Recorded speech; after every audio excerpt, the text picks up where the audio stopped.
We believe in equality. Competition for everyone. We will make it easy to compete, but hard to win. Because that's what every great sport should be. We want to level the playing field.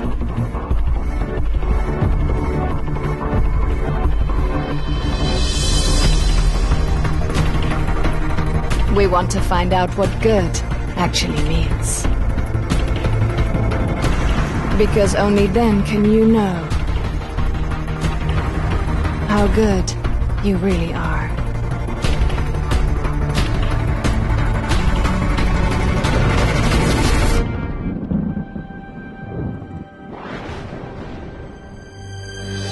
We believe in gaming. We believe in gamers. Join us.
The second panel will last until 1:30 local time, so that's 90 minutes for the next panel.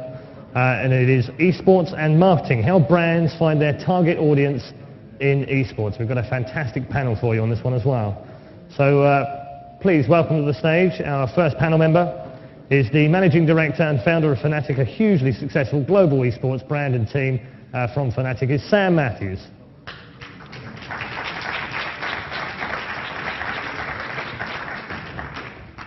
And we also have the Senior Project Manager of Sponsoring and Events of Marketing and Broadband at Telia, Sonera, one of the largest ISPs in the world and sponsors of DreamHack for the last 10 years. Please welcome Gorän Hellgren.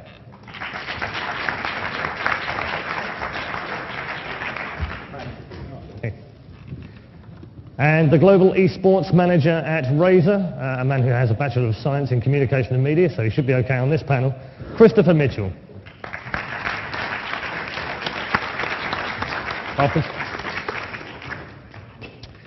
And the original founder of the Electronic Sports World Cup and now Managing Director and co-founder at Oxent, Matthieu Dalon.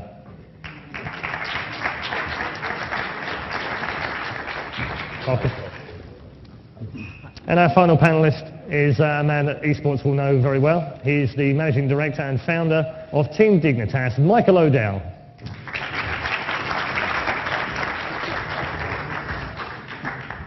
Okay, so we have our panel. As the previous panel, you've seen panel 1 already, so you'll know the rules, so I don't need to spell them out to you again. But this is conversations, debate, arguments, talk to each other. Don't have to go through me for the debate. But the first part of this is to give you 1 minute on your own, without any challenging, to answer the question.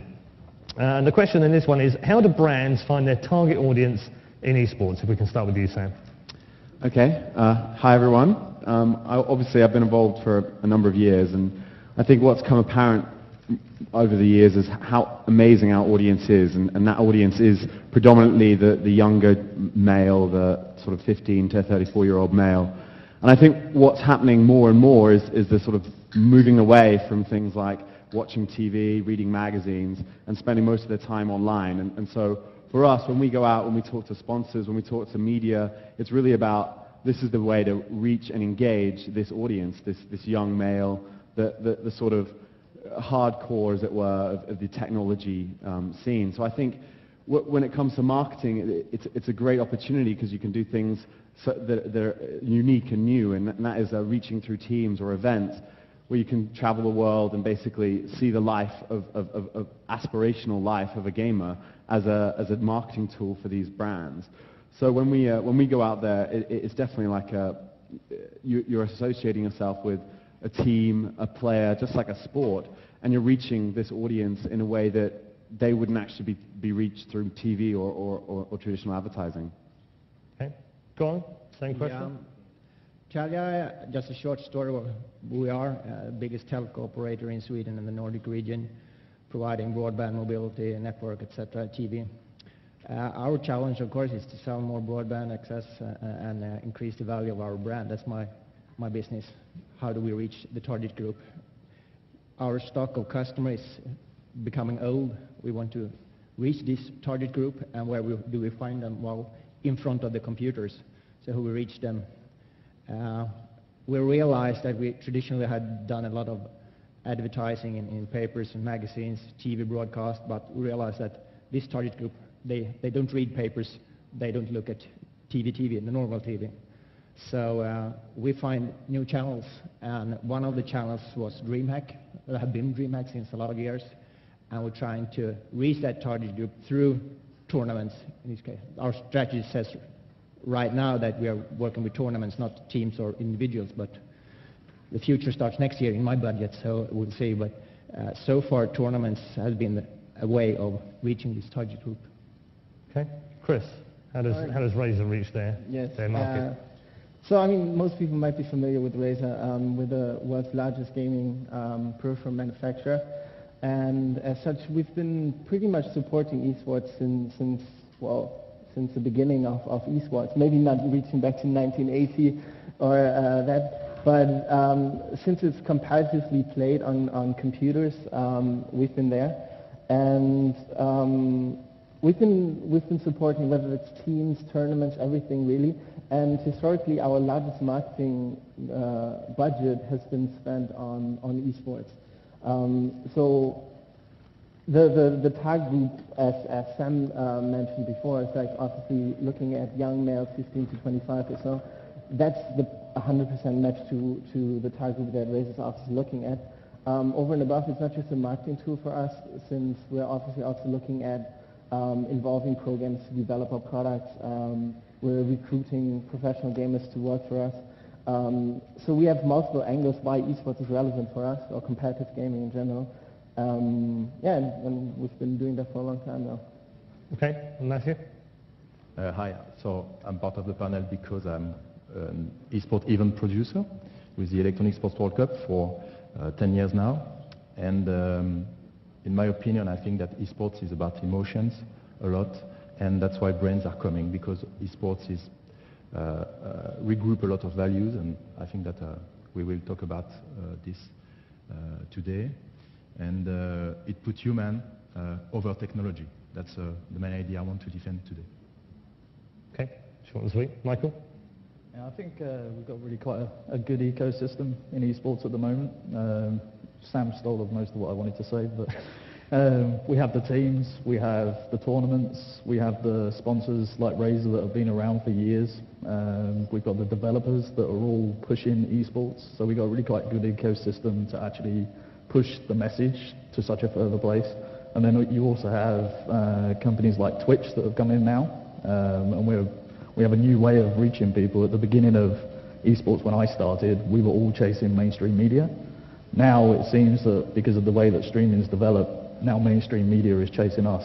So I think we're in a pretty good place right now. Okay, great. Developing the question further on in terms of the marketing side of it, where do you all feel, I mean, you've all got various levels of knowledge of esports teams and what have you. Michael and Sam, you're banned from answering this particular question until the end. I want to hear from the three in the middle for starters. Where do you think the teams are right now on a scale of 1 to 10 in terms of the way they market themselves and their gamers, and what value for money do you guys get out of it? Any one of you can take that one. Chris, do you want to lead?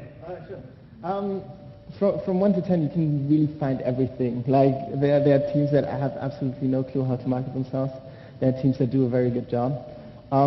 If you look at marketing a team, there's basically 3 components though to it. So you have the player or personality marketing, you have the team marketing, and you have the sponsor marketing. You have to do the first 2 and the last, combine it with the last one. This is simply because obviously most of the teams to date are still mostly dependent on sponsorship money. So being able to market the sponsor is one thing. The difference between player marketing or personality marketing and brand marketing is obviously you need the players and the personality to get the traction that you want to have with your target group. But you're dependent on those players. So the second the player leaves or the personality leaves, what does your team brand have left? So you have to find a balance between having a team brand that is strong on its own and having the right players and personalities. But then always combine that with being able to market the sponsor in a proper way, because that's how you monetize whatever traction you have through the team brand or the player brand. Okay, and Gorän, how do Telia Sonera get value for money from teams and DreamHack in particular? Is it, you've got to turn that obviously into a return on investment at some point. Yeah, that's a challenge, because I had to prove back at home to my manager that investing in gaming, getting more value back than investing in TV broadcast or adding papers or other sponsoring areas like hockey or football, etc. So a few years ago we set up a quite good measuring system, a model that we could use on every event we are doing and every sponsoring, so we can compare these different challenges we're having. So we can see that, well, gaming is giving more value back. Yeah. We still can't measure in money, but if you want to, you can set up, compare to others, of course. But in terms of the teams being professional and presenting themselves professionally, how important is that to a sponsor like you? Does it make any difference? Yes. I will come back to that. I will just give you a clue what my challenge is, that in Sweden it started up like, okay, some clowns doing gaming, and then every year it's more mature. People get into serious and doing more real stuff. We have heard about the story already today, and we have been in gaming, in fact, 15 years right now, but seriously 5-6 years. And the last year we set up the Swedish Championships in gaming, the eSport as Swedish Championships, and that's just what to make it more mandatory, more common for people to react. Well, Telia, the big governmental-owned telco, is going into esport, and we have a championship rig in Sweden. It must mean that this is something that is okay. Yeah. It's not just a hobby for people. That's one way to do it more seriously.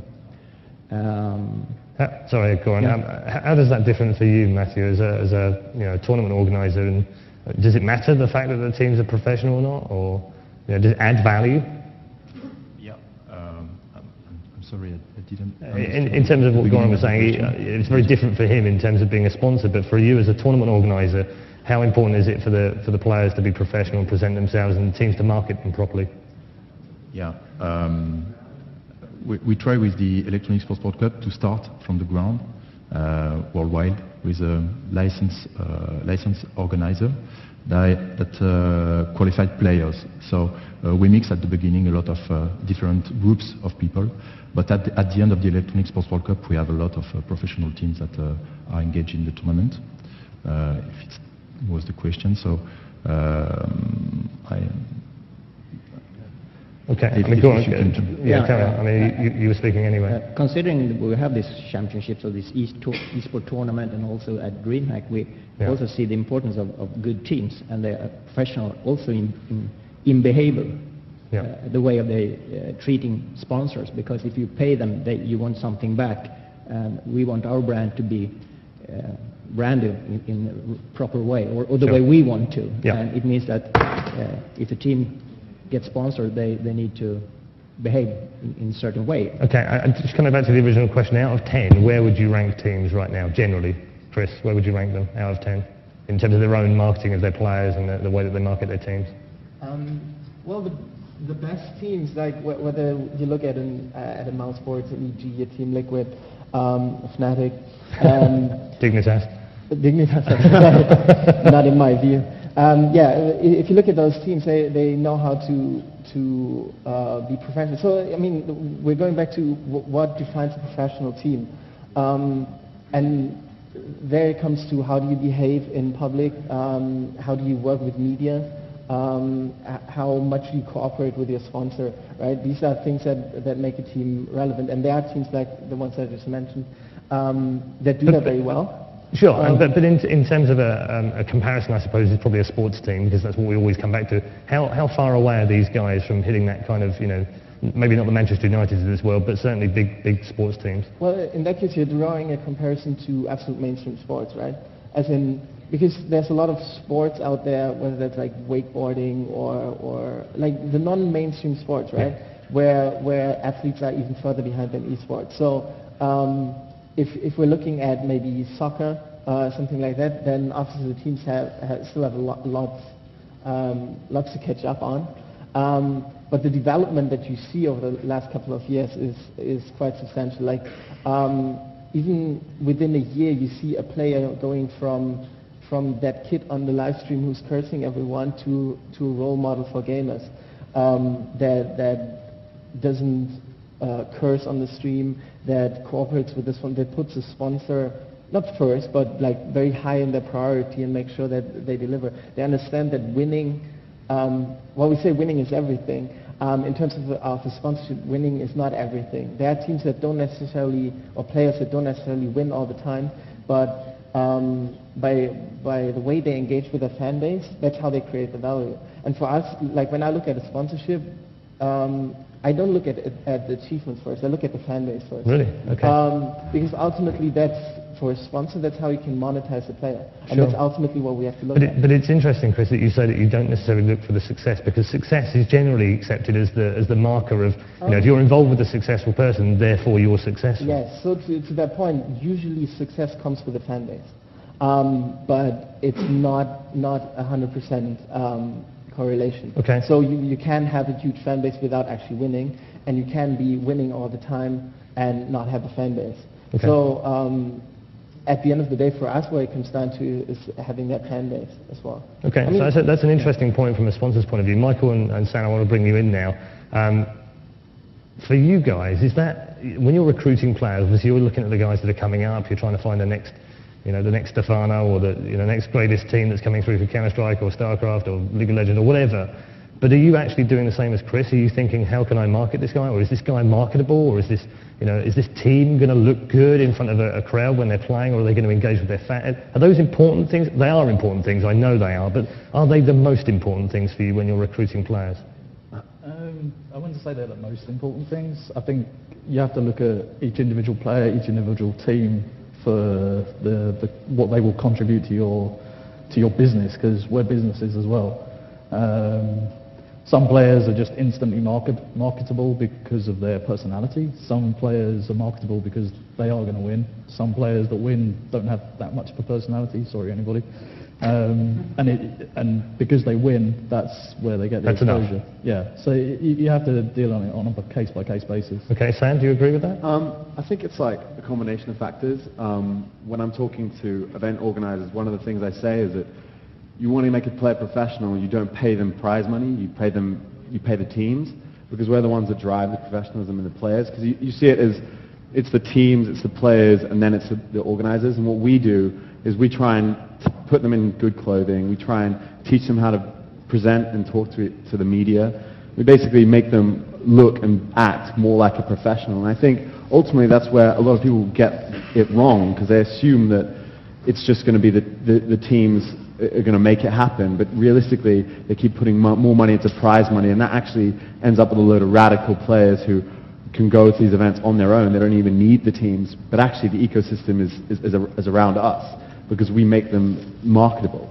I think it's really important that you find players that can talk and be marketable, but it's also a matter of combining that with a personality. So it might be, for example, in our Korean house, having Hwani who can speak English and present those players, even though they're not necessarily that great themselves. I think it's getting good staff effectively around them and making them interesting, as it were. I'm intrigued a little bit, but we'll come back to that as well. In terms of the media training and what have you. Obviously, it's important for your players. What do you currently do? I think you've kind of touched on it already, but Michael, what do you do for media training for your players? Good example is Johnny Rico, StarCraft player we just signed. He's only 16. We're trying to bring him out of his shell at the moment. He's extremely nervous. We're trying to concentrate on him in particular, on him learning how to play in tournaments, because we've kind of thrown him in at the deep end. So with him, we're doing it quite gently, introducing him to organisations and media. Last week, BBC are talking to him. They want to follow him to World Cyber Games, which is pretty cool. So it's just introducing it slowly for him in particular. That's for individuals. Teams are different because teams are generally 5 players and they're 5 different personalities. You need to work out who the loudmouths are in the team. You need to know who the quiet ones are. You need to know which one's your captain, who's going to speak for you. So generally, like I said before, it's a case-by-case basis, and just giving them the experience of what we've had over the last 10 years of what not to say, when not to say stuff, what to say, to remember to thank the sponsors of every opportunity possible. I think that's a key point. I mean, one of the things is everybody thinks, oh, thank my sponsors, blah, blah, blah, at the end of a conversation. Really, it's about teaching them what do you actually like about the products you're using. Try and feed that into your conversation. Yeah, it's been amazing to be able to practice on the way here on my laptop, on the plane or whatever. So we've had sessions where we sit down, where we have a professional talk to them as if they're a media, and we say, no, that's not the way you answer this. No, you need to delve more. You can't just say one-word answers. And so we did a lot of that back in the day with our Counter-Strike team.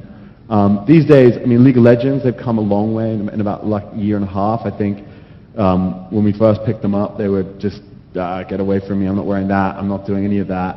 And now it's like they realize this is a job, and we're going to pay them, and we're going to pay them to do things well. And that's, I think, what needs to happen, because the more players get paid and don't rely on prize money, the more professional they're going to be, because they're going to rely on that monthly income. Okay. So I think that's the biggest thing that has to happen to get towards the mainstream, is more professional players, more academies, more ability to see a future in this sport as a player. Okay. And in terms of media coverage and esports media coverage and things that go wrong for your teams. How do you cope with that from a marketing point of view? Is it, obviously it's a consideration, you want to protect the brand, you want to protect the players. Michael, I'm not going to pick on you as such, but we had a conversation last night about your League of Legends teams making a mistake at an event, and you've dealt with that now, but talk us through that sort of mind process that goes on in terms of the marketing and the protection of the brand. Well, the particular thing we were talking about, it's a case of talking to everybody involved, so finding out actually what happened in that particular case, talking to the sponsors, letting them know an update, and then coming to a conclusion on what you do and how you handle it, rather than hot-headedly go completely mad after the first 10 minutes. So we sat back and took it all in and then presented what we were going to do, and that's how we dealt with that. Okay. Chris, in terms of the things that happen inevitably with young members of the public playing video games thrust into the spotlight, they're going to be put under pressure quite a lot. They are going to make mistakes. How important is it for you that the teams deal with those mistakes in such a professional manner like Michael did? Or does it make no difference to a sponsor? Are you not worried about that? Is it just all publicity is good publicity? There's a fine line that you have to draw. There are players that cross that line where you come to racial slurs, that kind of stuff, where you just have to draw a line and say, okay, this is it. Either we end our association with the team, or the team ends the association with the player or the person. So you have no issues with just saying, that's it, no more, we're not going to sponsor you? Sometimes you're forced to do so, Sure. Especially if an issue is put on the spotlight, and people start complaining and say they're going to boycott your company until you change that.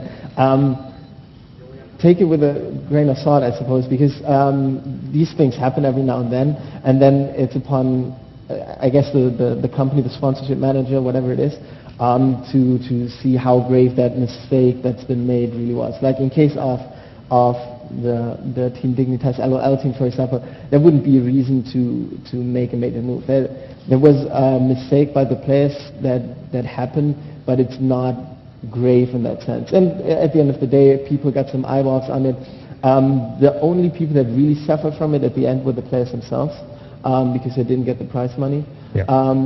And other than that, there was no harm done. So it takes someone to maybe really look at what's happening and understand whether this is an issue of a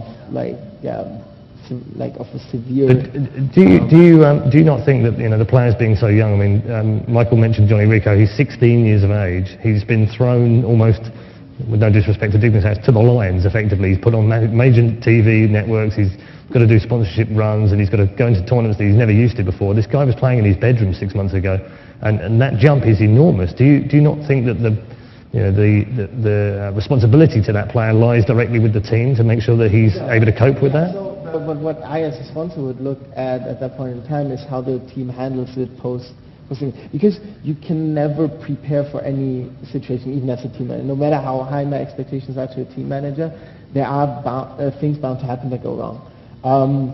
So what I look at primarily is then how did the team management handle that mistake post. Basically, did they keep a cool head, talk to the players, Sure. Issued a statement, apologize for the mistake that's been done, and again, if we're saying in the example that's been done, and that gives me trust in the team and in the team management that they know how to deal with these things, and an occasion like this would actually give me more confidence in Team Dignitas, for example, that they know how to handle it, because they on their own knew that was a mistake and they handled it very professionally. So to me, that I can't expect more as a sponsor at the end of the day. Okay. I'm just going to stop you there. Sorry, Chris. Matthieu, I'm going to try and bring you in on this as well. No one has yet answered the question, so I'm going to hold you accountable. I threatened last night, if you don't answer the question, you'll have to do Gangnam Style in the front of the audience. I'm looking at you, Chris. I'll come back. I want the score. I'll come back. Matthieu, in terms of the teams, what do the teams need to do to go to the next level in terms of their marketing and their image and their brand? I think that we have a lot of very professional team here today that participate to all the competition. We try at the Electronic Sports World Cup to welcome them in the best possible condition. We always try to create a press area where we interview the teams after the match on stage. We try to put the light on the teams before the match when they go on stage to play. So I think that maybe we should work closely with them to structure what is the club, to give a status to the players or to the clubs, because we don't have the same relation with a professional team like you, Sam, and another team coming from China, or just a group of friends that were good at one game. So we have to normalize the relation with the clubs. That might be the next step, I think. Okay, I mean, that's interesting. Do you all agree with that, by the way? Do you all agree with what Matthieu says? Do you feel like a collective responsibility to help other teams and players grow and come to the kind of levels that you're doing with in terms of media and what have you? Especially because at the moment in the world there are quite a few good professional teams, but there are not enough. So I feel it's partly my responsibility to help smaller teams get bigger. It's no good just having a few teams. But how do you do that, Michael? Sorry? How do you do that? We generally interact, especially with the UK teams. I try and interact as much as I can with the other teams and help them out as much as I can. Obviously, I don't want to cut off my own piece of the pie, but I have to do that to a certain extent because you need competition. You need that excitement. You can't have the same people winning over and over again. It gets boring. You need the underdog to come through. Even Team Dignitas, when we started, we were the underdog team. Four Kings were the big UK team. And we wanted to be like them. They're still around, just that I hope they get bigger again, and I hope other teams in more areas, more countries get bigger as well. Okay, just coming back to the original question, out of 10, Chris, how well are these teams doing right now with their own marketing? If you put a gun out to of my 10. head, okay, I'm going to go with like 7 to 8 or so. Okay, Gorän, what do you think out of 10? Yeah, the best teams, yes. Do I have voice? Yeah. The best teams, yes. But you can see the best teams. They are idols for the fans, and the fans want to be like them. It's like football. They set up their own team at home and start in their cellar. Yeah. So I would say that there is a scale from 8 down to 0, and I think that's part of this the whole business of gaming is the increasing stimulation of people doing it at home. Yeah. So, out I think of 10? we just see the roof right now, and a lot of things happen down under. And for a sponsor, sometimes could be very nice just to find these teams that are in level 2, 3, and follow them, and hope we can. That's interesting. So you're not what you want to see is the passion. You want to see people make mistake and repair and go forward, because you don't want the perfect one. Sure, but so you're actually not worried about sponsoring a team when they're smaller. You're necessarily talking about the big teams. You're happy to talk to the smaller teams as well and help them through? Definitely, because they don't. Telia maybe not sponsor a small team, but there are small companies sponsoring small teams locally, and I'm quite sure we will see local sponsoring. Razer are the same. They sponsor a whole wide range of different teams. We have a whole range of teams, really. Like, I mean, as what OD said earlier, like, it's important to make sure that small teams have the chance of actually growing to be someday able to compete with the larger teams. So a lot of times we approach small teams and help them to get that head start. It's actually one of the reasons why some teams approach us saying like, hey, if you guys sponsor us, we're even willing to take cuts and not go in for a big sponsorship. So they sometimes undervalue themselves just to be able to associate it with us, and then that gives them a stepping stone to find other sponsors as well. Because other companies might go like, okay, Razer is a fairly large company that sponsors a team like that, then there must be something to it. So we do that a lot of times, and we approach small teams. When we started sponsoring Counter Logic Gaming, they were a very small team. Now they're one of the largest brands in League of Legends as a team. And there's one example of, like, a lot of times where we just scout for smaller teams and help them grow to the level that they are nowadays. Michael and Sam, I'm interested in your thought. How do you measure yourselves? If you consider that your two teams are amongst the premier teams in the world right now, where do you measure yourselves in terms of your marketing ability? I'd say about a 5 is where I want to be. Like, realistically, Sam. I mean, ultimately, you know, we've got guys that are just not as professional as we'd want them to be. And I think that's going to come. Like, obviously, I think we have, compared to the rest of the scene, I think nobody else is above a 5, so I'm comparing us as the same as the best. But I do think that as esports grows, that we're going to have, gamers that are actually more personal, more interesting on TV. I do think like people like Stefano are doing a great job because they are a bit different, a bit interesting. I think that's what needs to happen, is because ultimately we need to have like a TV show which is super interesting, which goes out on the mainstream media, which people can watch and be like, wow, these personalities are really amazing. Yeah, we're going to talk about mainstream media a bit more in one of the other panels, but Odie, do you disagree, agree? I agree, but I don't know if I could rate myself. From my point of view, once I get to a point where our team is self-sustainable, then we're a 10. So finding what we've been doing for the last 5 years is trying to find different revenue streams. So sponsorships, esports can't rely on anything but sponsorship. Sorry, got that wrong. Esports relies on sponsorship at the moment, so it also needs other revenue streams. So from team merchandise, which Sam's really good at as well, that's a big chunk of our income at the moment. That has knock-on effects. So with CLG, for example, we do their distribution for merchandise in Europe.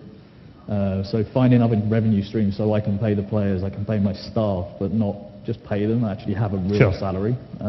That's our goal. So okay. When I get to that, I'm a 10. It's interesting, actually. There was a phrase given to me. There was a number of questions on the internet that I did pick up. One of which was, would it be fair to call esports marketing hit-and-run marketing, where teams will take whatever they can, knowing that they might not have them for more than a year? I mean, you've both had yearly sponsors. You've had longer-term sponsors as well.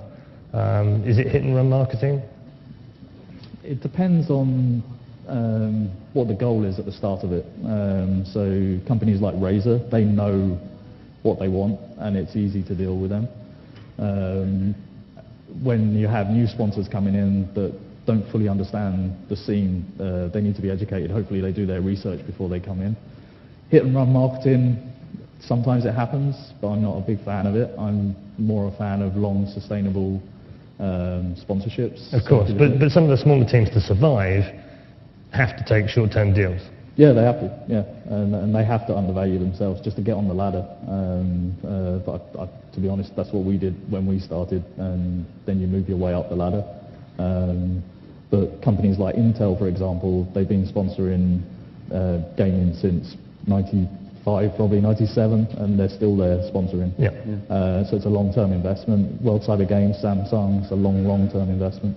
So hit and run, I'm not a fan. I think the only time it has hit and run marketing is when it's like, they think, okay, let's put some money into this new thing, but they don't actually think about what happens once they start sponsoring. And as a sponsor, I would recommend that if you were going to sponsor a team 100,000, that you reserve 100,000 to activate that sponsorship deal. It's almost like, but they think if that's going to be the only cost, but actually, no, you need to take them to events, you need to go to expos, you need to make TV ads, you need to put those TV ads on DreamHack or ESL, because it's a combination. If you really want to reach the audience, you have to have the players, which the aspiring, the aspirational element, which is the players, and then you need to put them in front of the audience. So that means getting it onto DreamHack TV and having them promote your brand.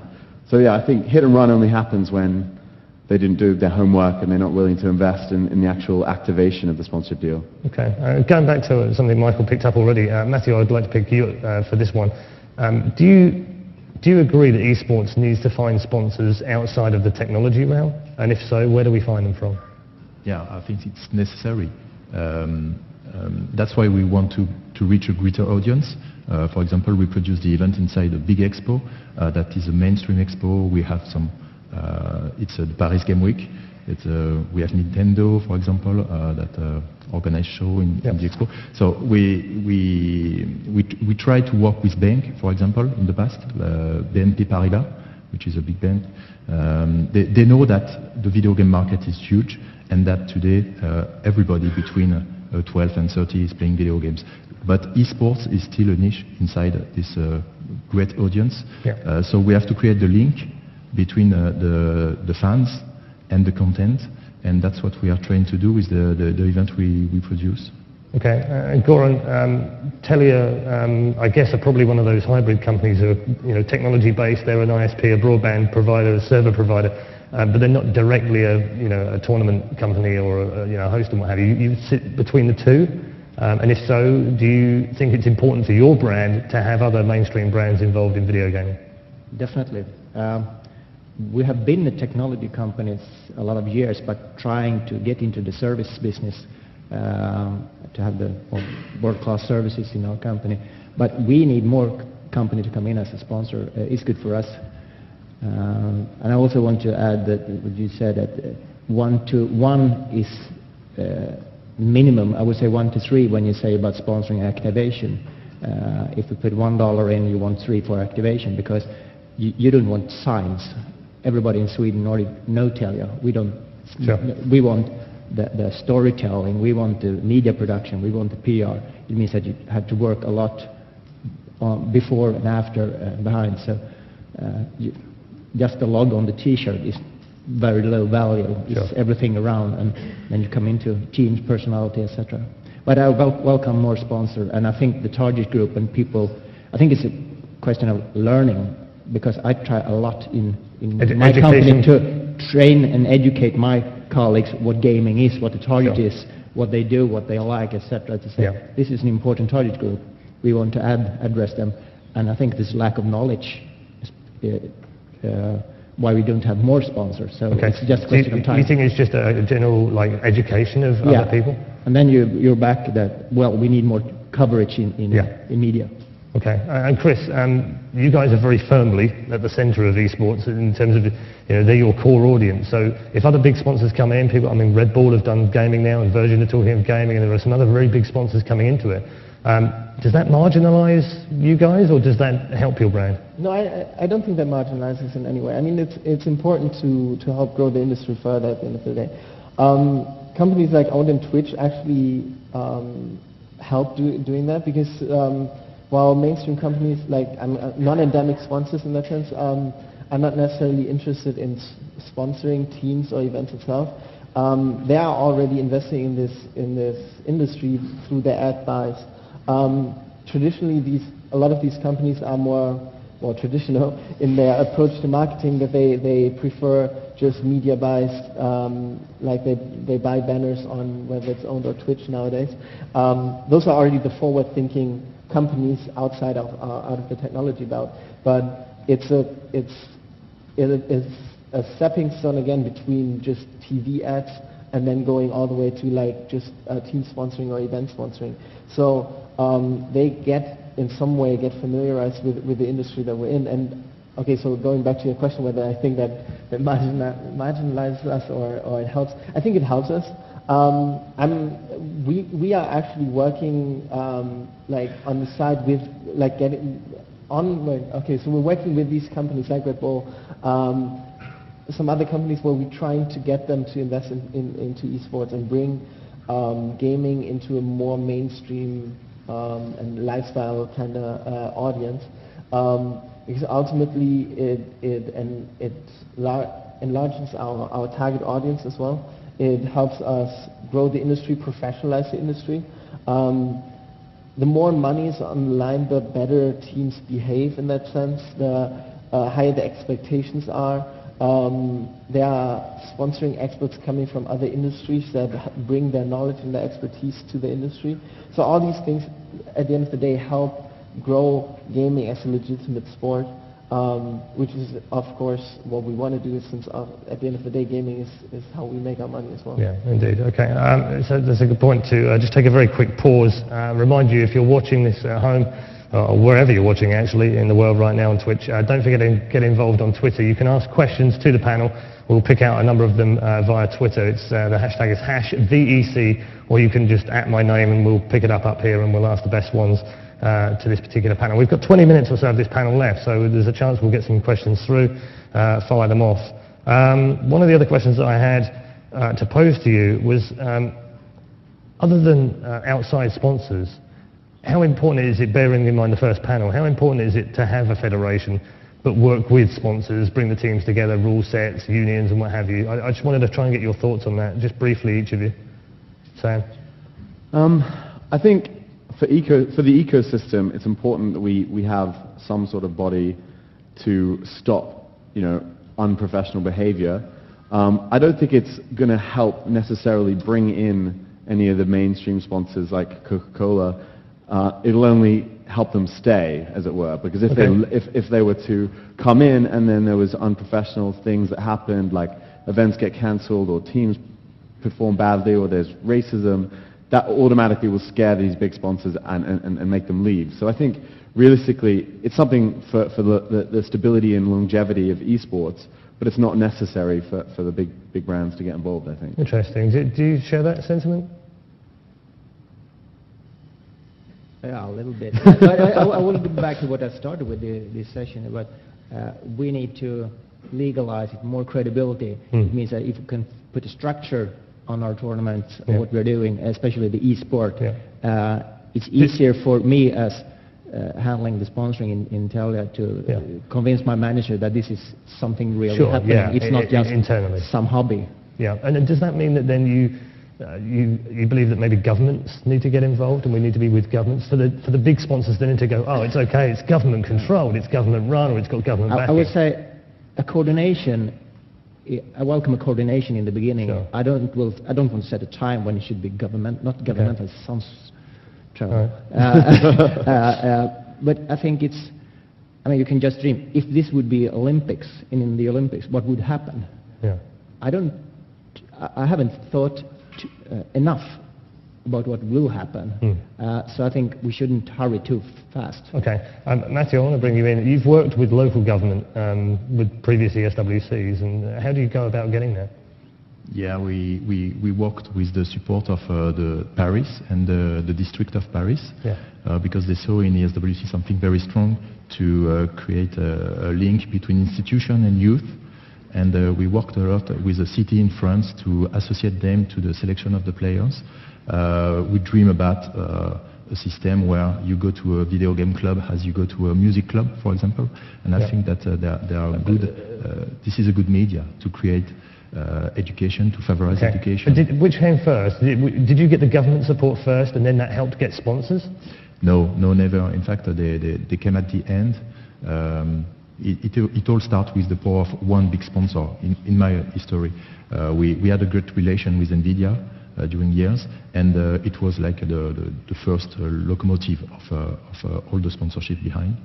So, and I don't think we have to base the esports on public money. No, I think that we have to sustain the economy of esports with another system, and what Twitch and Owned are building is great, because this is a real revenue based on the audience reached by esports.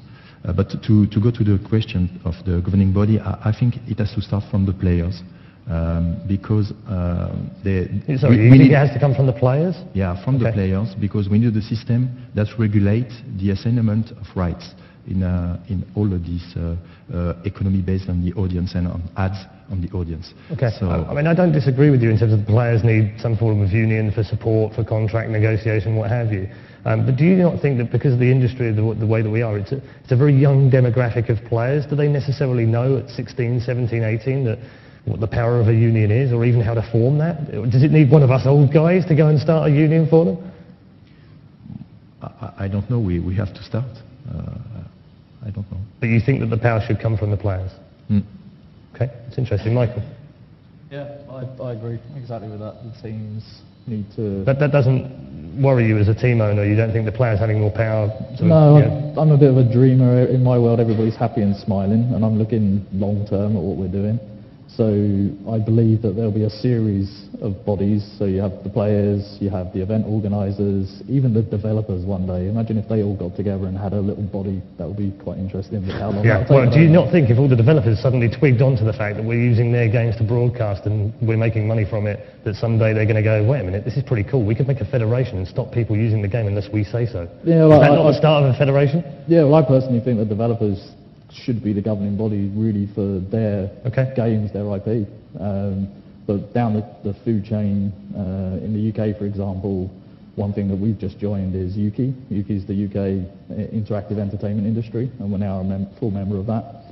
So what I want to do is talk to them. In the last year, we've got the UK games organisers, Game Frontier, Heaven Media, Multiplay in a room several times with people from UK to try and get them to form a body, and knowing how hard that is to do from the last year, this is going to take time. Yep. So I think to and I don't want to go onto the sidetrack here, but we've had a UK body before with UKESA, and that failed.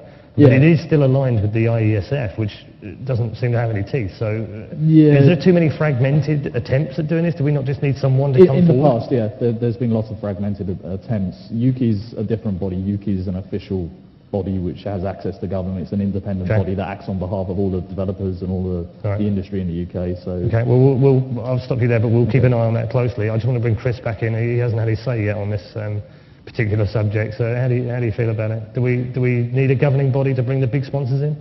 I don't think for sponsors necessarily. I think it might be relevant more for teams than anything else.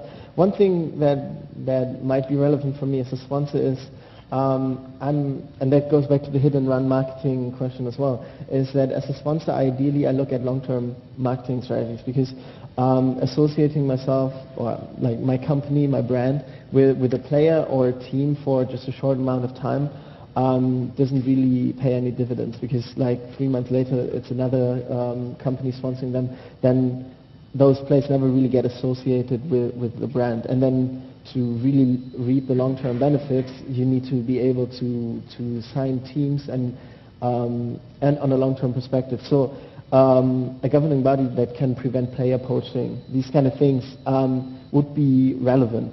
But there's no immediate need for me as a sponsor to have a governing body overseeing the teams. There's little things that might help, but on the grand scheme, it might be helpful more for the teams than for me as a sponsor. Okay, great. And Michael and Sam in particular, prize money. How important is it to you in your pool of money? Does it keep you going? Is it essential? You know, how much money? I'm not going to ask you specifically how much money you're taking from players as cuts, but does prize money make up a part of your entire marketing budget, or is it money that you're getting from the sponsors that you concentrate on? And if you lose prize money, how does that affect you? I mean, we definitely think that it's important that there's a percentage that goes to the teams. In fact, I think realistically, the organizers should be paying, you know, instead of putting $1 million into prize money, they should be paying travel costs. And because it goes back to the earlier point I said, is that, you know, if you give it to a player, they'll just spend it on a car and a TV. You give it to the team, and we'll spend it on like training these guys, putting it onto TV. Sorry, but what's wrong with a car and a TV? I mean, there's nothing wrong with it. It's just taken out of the ecosystem, really. Okay. I mean, it's kind of, you know, I think Odie and me and other teams have been basically just putting every bit of money we get back into the team for the future vision. And that means, you know, okay, we're going to start with a whole new range of clothing, which is much more professional, and go to Bulgaria and custom design it and to make them look really hot, as much as you can make gamers look hot.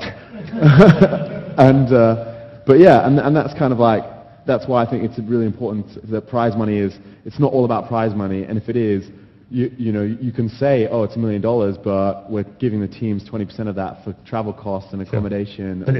Well, I was going to say that's part of the marketing. You think the marketing needs to change in terms of the million, you know, if it's $1 million prize fund, but it's not a prize fund? I mean, they can just say, oh yeah, it's $1 million, you know, allowance. I don't know. They can use it different. It doesn't have to be all going into prize money. That's what I'm saying. It can be $1 million that they're giving to the teams and the players. Okay, that's a fair point. I agree. A team percentage, it helps run the team. It's not a massive part of the income that a team gets, that's for sure. But it helps. Say for instance, there have been numerous tournaments over the years who have not paid out for whatever reason. How does that affect a business like it? You've been close a couple of times where you've thought, oh, that means I can't send so-and-so to so-and-so now. I've remembered these conversations from years ago. Yeah, but I still have prize money outstanding for 5 years ago. How much? At the moment, probably 25 grand. Pounds. £25,000 outstanding right now? Yeah. But that's one of the things that's happened as the industry's developed. That right now it's pretty good, I must say. But for prize money, it's important for the players. It's not what the players are playing for. They want to win the majority of the time. But I'm a big fan of spreading prize money. I don't particularly like $1 million one-hit wonder once-a-year tournaments, because only a few people are going to get that money. Sure. The guys that come 32nd, they're not going to get that money, and they might win $500, so they're going to live off $500 for a year. Yep. So I'm a big fan of spreading prize money right down the food chain. Okay. Because you're always going to get, I'll pick on Stefano because he's winning everything at the moment. He's doing great, and he's winning everything, getting lots of money. But the guy, could you name the guy that came 32nd and how much money he got? And he's going to be at the next tournament as well. He's going. Okay, Sam, they need help. Yeah, I think that's a really good point. I mean, what do we want them to? What do we want the focus to be on? Do we want it to be on the money that they're winning? Like Stefano sat last weekend at WCS, and first thing he said after winning the tournament, "What does this mean to you? Money." And it's like, actually, what it has to mean to them is, here's my trophy because I'm getting $1 million paycheck. I think, to be fair, he was being facetious. Yeah, I know, but it is a bit of, it is a absolutely. And he did say, to be fair to him, straight afterwards, he actually said it does mean the world to him to be able to represent Europe and go off to the I mean, there's an element of that. Obviously, he knows that's what he has to say to be modest. I think he was just being comedical, but yeah, exactly. We'll leave that one there. Matthieu, you've given out a ton of prize money over the years, and I know you've had some issues with giving out prize money. As an organiser, how responsible do you feel for, when you can't pay out money, and why do those things happen? Yeah, prize money are a big part of the budget, of the production budget of an event, and when you are meeting sponsor to create your project and to finance your project, I don't think they really realize how difficult it is to produce really at the end a smooth event with good conditions for players. So first, what we try to do is to cover the fees of the travel fees and accommodation for ESWC, for the teams and players that participate. That's one of the big rules we have with a licensed organizer. Okay. That's one fact. Then after, we try to have around 20 to 30% sometimes of the global budget on the prize money, and that's what we are saying to the sponsors at the beginning when we are presenting the project. And so during 9 years, I succeed in producing event and paying good prize money, and 1 year it was very difficult, and I had to close the company because we didn't have enough sponsor to finance the project. And I think that today we have to really be responsible really with that fact, and I think that we shall find a model where the audience gathered through the streams, for example, finance the prize money first, and second way, I want to associate a lot more the publisher of the games to the prize money financement. Sponsors are here to produce, for example, the event, but the game publisher shall participate in the prize money financing. Okay, well, that's an interesting thought. I think. Do you think tournaments have been guilty over the years of putting up big prize numbers, prize money, and then relying on the sponsors paying them that money, and then not being paid that money, and that's caused some of these issues? Excuse me, in the past, tournaments have put up high prize money as a way of getting players to be involved and giving them prestige, but they've not necessarily had that money themselves. It's come from the sponsors who've then not paid. Is that what's causing the issue of some of the payouts being missing? Yeah, that's a big issue, yeah, of course. For the players, you mean? Yeah, of course. Yeah, okay. Gorän, what's your view on this in terms of prize money? And I'm glad to be out of it. I'll leave it to the management of DreamHack, but of course, it's about prestige, status. If we are sponsored to a small tournament or a big tournament, that could the prize money could be part of that opinion. Well, we need prize money, but I don't want to go into the discussion of value. I know I said I wouldn't do this and put you on the spot, but Sam, Michael's already admitted that his team are owed 25,000. Is there more or less being owed to you? I mean, luckily I don't have to deal with the finances, but I'm pretty sure it's more. But you know, how do you feel about that? I mean, as a manager of a business, and as a responsibility to your players to pay them, presumably they don't get the money either until you get it. So I mean, it's improved so much over the last. I mean, what really annoys me is when organisers ignore the fact that they're in a team and under a contract and pay the money directly to the players. Because ultimately, what happens is you have unprofessional players that can just run away, and you end up with a situation where it's like, well, you're basically not acknowledging us as an organisation. And WCG was something that really annoyed us. They wouldn't even allow us to wear the shirts. And I think that's just really short-sightedness to not think that you need these ecosystems, you need these teams to exist. So I mean, prize money, being owed to us, yeah, it's really annoying. It's more annoying for the players because they earn it, but it's something which has improved a lot. So I think we're on the right track. Yeah, I have to agree that a lot of that money that we're owed is legacy prize money, which we're probably never going to get. The last year or so has been pretty good, actually. At Gamescom, first tournament in a long time, we actually got the check on the day. Thank you, Matthieu. So that hasn't happened for a long time. It's a lot better than what it was. Okay, we've got some questions via Twitter. I am going to filter these heavily. Inevitably, there are some rather inane questions. That's the internet for you, right?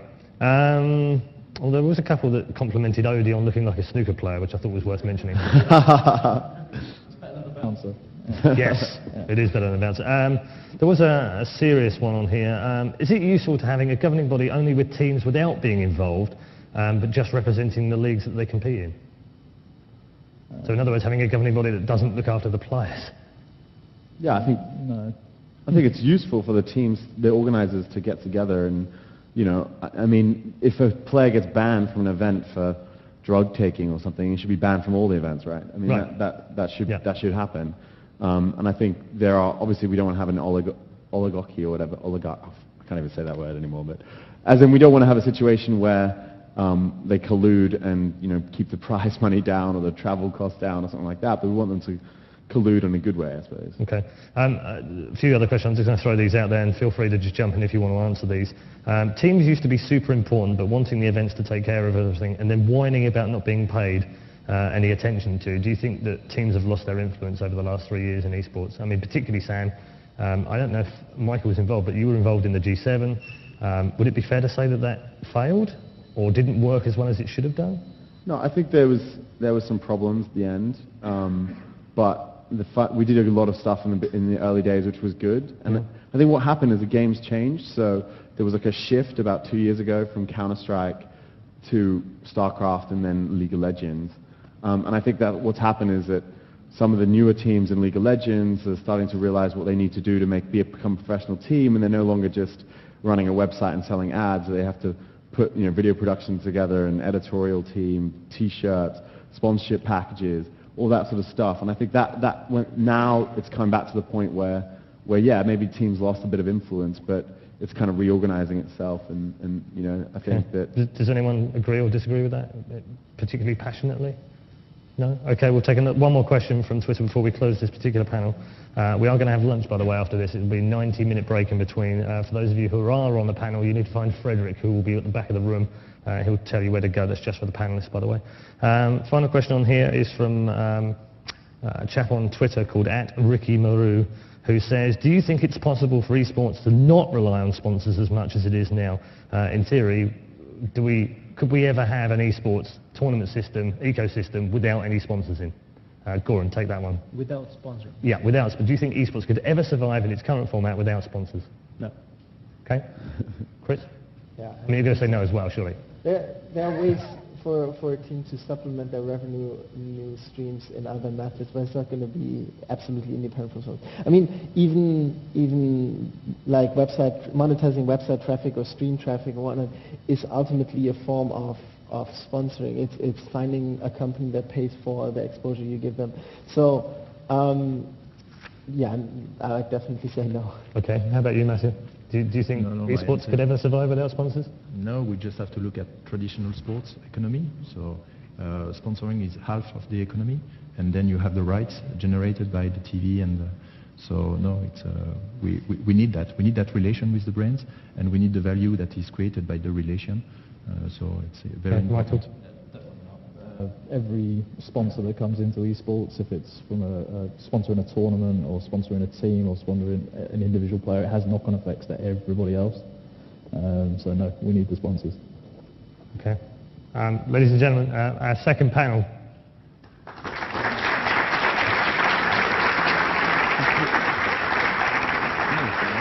I'd just like to thank them all personally as well. Sam Matthews, Gorän Hellgren, Christopher Mitchell, and Matthieu Dalon, and Michael O'Dell. Thank you very much for joining us. Very interesting to talk about the marketing side of esports. We're going to take a very quick break. Actually, this is going to be quite a long break, my mistake. It's going to be a 90-minute break. We'll be back a little later on with our third panel of the day, if I can bring my sheet out here right now, which will start at 3 p.m. CET, that's Central European Time. That one will be game developers and esports, how they've embraced the concept and changed their games accordingly, with some fantastic panelists. I'm so excited about this particular panel. We've got Kristin Riley from Meteor, Florent Castellanuc from Ubisoft and Nadio, Simon Bennett from Wargaming, Alex from Na'Vi, you might know him as Zero Gravity, and of course the one and only legendary Dustin Browder from Blizzard as well. He gets his own legendary status, I'm sorry. He was working at Westwood when I was playing Command and Conquer, so that's why he gets that.